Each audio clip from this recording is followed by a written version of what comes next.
आपने भी कुछ ऐसा ज़मीन ले लिया है जो बरसों पहले आपने एक भाई से ज़मीन ले लिया, लेकिन वो ज़मीन पूरी परिवार की ज़मीन थी, उसमें 2 भाई या 3 भाई का हिस्सा था, लेकिन एक भाई से आपने रजिस्ट्री करा लिया है और बाद में दूसरा भाई तीसरा भाई भी आके उस ज़मीन पे विवाद कर रहा है और बोल रहा है कि ये ज़मीन हमारी भी है, इस हिस्से में हमारी भी थी, इस ज़मीन को हमें दे दिया जाए। तो इस विषय में हम लोग क्या कर सकते हैं? इसमें भी आप सेम कंडीशन आप यूज़ कर सकते हैं कि जिस आदमी से आपने ज़मीन लिया है उससे आप एक बार बात करें। अगर वो क्लियरली कह रहा है कि ठीक है इस लोग का भी हिस्सा था, तो फिर आपको इसके लिए करना होगा कोर्ट में एक दाखिल खारिज का केस, जिससे आपको ये पता चल जाएगा कि उस ज़मीन का जो मालिक था, वो मालिक जब वो ज़मीन आपको दिया तो उसके टाइम पे कितना लोग उसका हकदार था। अगर उस ज़मीन का हकदार 2-3 भाई और थे तो आपको इसे म्यूचुअल अंडरस्टैंडिंग से आपको बैठ के इस चीज़ को क्लियर करके जो भी जिसका हिस्सा बनता है बाद में आप या तो उसको पेमेंट दे के आप इसको क्लियर कर लीजिए, या तो आप जाके इसको कोर्ट में केस करके वकील के थ्रू, जज के थ्रू इसको आप क्लियर कर सकते हैं। इसमें 2 चीज़ हो सकता है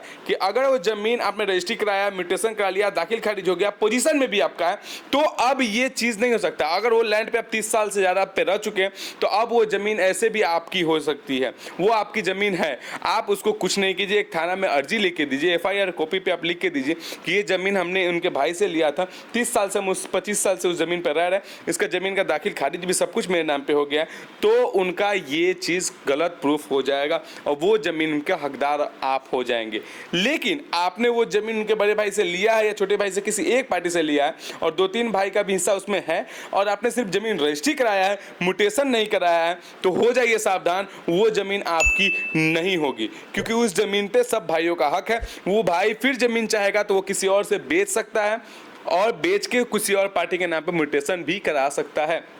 देखिए, रजिस्ट्री हो जाना इसका ये मतलब नहीं है कि वो ज़मीन आपका हो गया। रजिस्ट्री मतलब ये होता है कि आपने सरकार को उस रजिस्ट्री के लिए एक टैक्स दिया है, उस ज़मीन के लिए एक टैक्स दिया है, बस, और कुछ नहीं होता है रजिस्ट्री। रजिस्ट्री एक प्लॉट का रजिस्ट्री 4/5 को आदमी को हो सकता है, जितना पर्सन को हो सकता है एक पार्टी वो रजिस्ट्री कर सकता है। और उस रजिस्ट्री के बिहाफ पे जब सिंगल पार्टी कोई उसको दाखिल खारिज के लिए अर्जी डालेगा तो उसका अगर दाखिल खारिज हो जाता है, उसके नाम पे म्यूटेशन चढ़ जाता है, LPC कट जाता है या उसका लैंड उसके कब्जे में आया था, तो वो ज़मीन उसकी हो जाती है। आपके पास रजिस्ट्री होते हुए भी वो ज़मीन आपकी नहीं होगी। सो आप ज़मीन पे रजिस्ट्री ना करा के आप पेपर से टाइट होकर रहिए, ज़मीन का